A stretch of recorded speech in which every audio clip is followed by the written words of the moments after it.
नमस्कार, आप देख रहे हैं K9 भारत। मैं हूं आतिश राज। नए साल में सबसे पहले हम आप तमाम दर्शकों को बधाई देना चाहते हैं नव वर्ष की, और ढेर सारी शुभकामना भी देना चाहते हैं, ताकि आप हमारा जो कार्यक्रम है वो लगातार आप देखते रहते हैं। और ख़ास बात यह है कि आज जो हम बात करने जा रहे हैं मंत्रिमंडल विस्तार को लेकर। मंत्रिमंडल विस्तार को लेकर यह ध्यान रखना ज़रूरी है जेडीयू को, क्योंकि जेडीयू पार्टी ने जिस तरह से इस बार मैंडेट उनको मिला है वो कहीं ना कहीं देखा जाए तो काफ़ी मजबूत स्थिति में इस बार आए हैं। तो और ख़ासकर युवा चेहरा भी, पढ़े लिखे चेहरा भी आए हैं, जो पार्टी के लिए भी और जनता के लिए, दोनों के लिए सोच अच्छी लेकर आए हैं। तो अगर देखा जाए तो जो बड़े बड़े ज़िला हैं जहाँ पे ज़्यादा विधानसभा क्षेत्र हैं, जैसे समस्तीपुर 10 विधानसभा है, बेगूसराय 7 विधानसभा है, भागलपुर, कटिहार वगैरह सब बहुत सारे ज़िले हैं जहाँ पे ज़्यादा विधानसभा हैं। तो हमारा मानना है कि जिस ज़िला में ज़्यादा विधानसभा है वहाँ पे जेडीयू का अगर मंत्री बन रहा है, वहाँ सीटें कम आई है, तो हमको लगता है कि वहाँ ज़्यादा मजबूत होगी।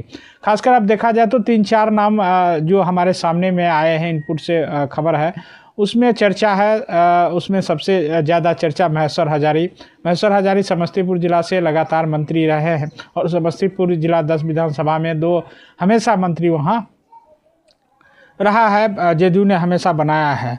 और महेश्वर हजारी ने लगातार कई मंत्रिमंडल का हिस्सा वो बने हैं, मंत्रिमंडल उनको मिला है, और लगातार जिस तरह से उन्होंने काम किया है लगातार वो काम करते भी रहते हैं, चाहे पार्टी के लेकर हो या फिर जनता के लेकर हो, या फिर जो भी चीज़ें हैं बिहार में लगातार वो अति विचार प्रचार को, सम्मेलन को भी दौरा करते रहे हैं।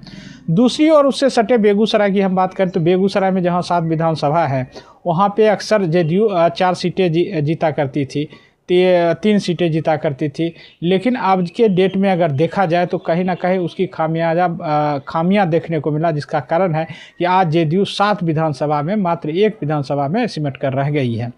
तो कहीं ना कहीं अगर ये जो सिमट गई है उसको भरपाई करने के लिए उनको नई नीति अपनाना होगा। खासकर खगड़िया को देखा जाए तो खगड़िया में आप देख ही रहे हैं, वहाँ पे ज़्यादा सीटें जेडीयू जहाँ पे थी वहाँ जीत के आई है। तो अगर आप देखा जाए तो खगड़िया, बेगूसराय, मधेपुरा और सहरसा, ये 3 ऐसे लगातार ज़िले हैं जहाँ पे मंत्री बनना बहुत आवश्यक है। खासकर अब देखा जाए तो सहरसा से हम बात जहाँ करने जा रहे हैं उसमें रत्नेश सदा जी को इस बार मंत्रिमंडल में नहीं, लेकिन आने वाला समय जो विस्तारीकरण है उसमें मंत्रिमंडल का उनको बनना है, इसकी चर्चा है। और तीसरी जो हम बात करने जा रहे हैं बेगूसराय, अभिषेक आनंद यानी कुशवाहा उर्फ न्यूटन कुशवाहा, बेगूसराय ज़िला में मात्र 1 सीट वो जीत पाए हैं जेडीयू की, और काफ़ी वहाँ जेडीयू मजबूत स्थिति में माना जाए पार्टियां थी, लेकिन फिर भी इस बार कम वोटों से जीतने को मिला है। लेकिन अभिषेक आनंद ने लगातार पार्टियों को लेकर जिस तरह से खामियां जो हुई है, गलतियां हुई, उसको लेकर आवाज़ उठाते रहे हैं, और उन्होंने कहा है कि पार्टियां मजबूत करने के लिए नया कदम उठाना चाहिए।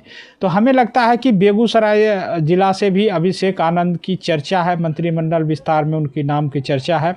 और अगर मंत्रिमंडल विस्तार में अभिषेक आनंद को लाया जाए तो उसे लगता है कि जेडीयू को ज़्यादा फ़ायदा मिलेगा।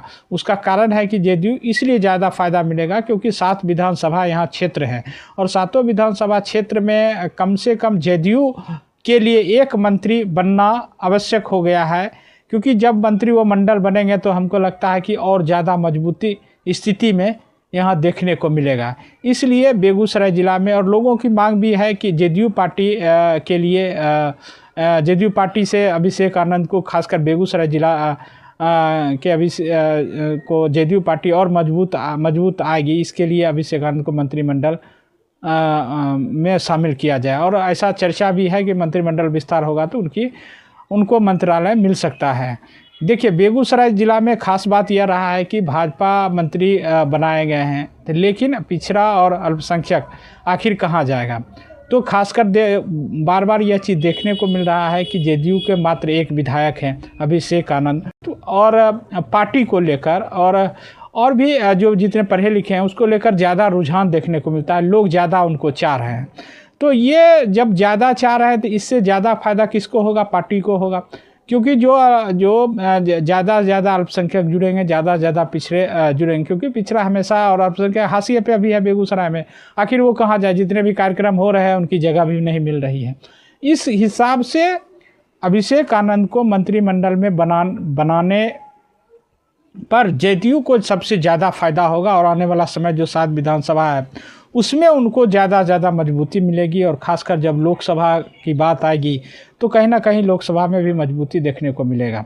लेकिन मंत्रिमंडल में उनको शामिल होना अनिवार्य है पार्टी के हैसियत से। लोगों का कहना भी है, कुछ पार्टी के लोग भी मांग उठाए हैं लगातार।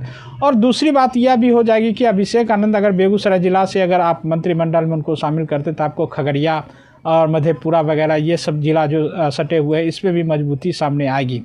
और इसलिए सामने आएगी क्योंकि एकलौता एक ही मात्र बेगूसराय जिला में जेडीयू पार्टी जीती है। अब मान लीजिए खगड़िया में अगर मंत्रिमंडल में अगर मान लीजिए कि चर्चा उसमें नाम आएगा तो वहाँ पे थोड़ी सी परेशानियाँ हैं, क्योंकि वहाँ पे पुराने लीडर भी हैं, नए लीडर भी हैं। तो इसलिए इस हिसाब से अगर देखा जाए तो बेगूसराय और खगड़िया में अभिषेक आनंद को मंत्रिमंडल में शामिल होने की चर्चा जिस तरह से है वो आने वाला समय में हो सकता है। ये तो 2-3 दिन बचे हैं, उसमें देखने को मिल जाएगा।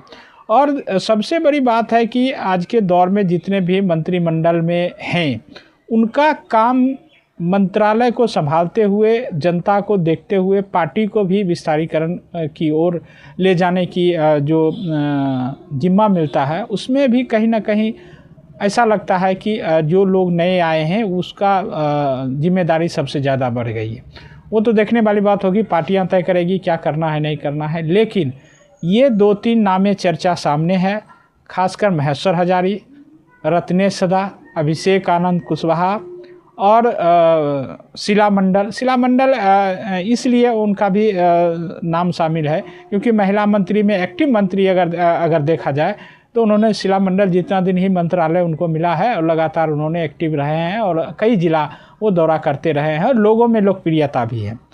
और रत्नेश सदा, ये 2-3-4 नामें ऐसे हैं जिनको मंत्रिमंडल में हर हाल में शामिल होने की चर्चा ज़्यादा है। ये तो आने वाला समय बताएगा। लेकिन एक बात हम सबसे ज़्यादा महत्वपूर्ण आज करने जा रहे हैं कि पार्टियां लगातार जिस तरह से चर्चाएं सामने आ रही है कि मंत्रिमंडल विस्तार में कई नाम सामने आ रहे हैं, लेकिन पार्टियां भी समझ रही है कि किस तरह से किन लोगों को जिम्मेदारी दिया जाए ताकि आने वाला समय पार्टियां भी मजबूत हो, मंत्रालय भी शिकायत नहीं मिले और जनता के बीच जो जनता का काम है वो लगातार होता रहे। देखिए फिलहाल तो अभी चर्चाएँ सामने हैं, महेश्वर हजारी, अभिषेक आनंद और शीला मंडल और रत्नेश सदा, ये 4 नामें ज़्यादा चर्चा में है जिसका हम आज चर्चा कर रहे हैं। लेकिन ये तो हमारी बात है, अन्य वो तो देखने वाली बात होगी कि जब विस्तारीकरण होगा उसमें कितना इनका नाम शामिल होगा। लेकिन यह माना जा रहा है कि इन 4 नामों पर मुहर लग सकती है। फिलहाल दिए हमें इजाज़त।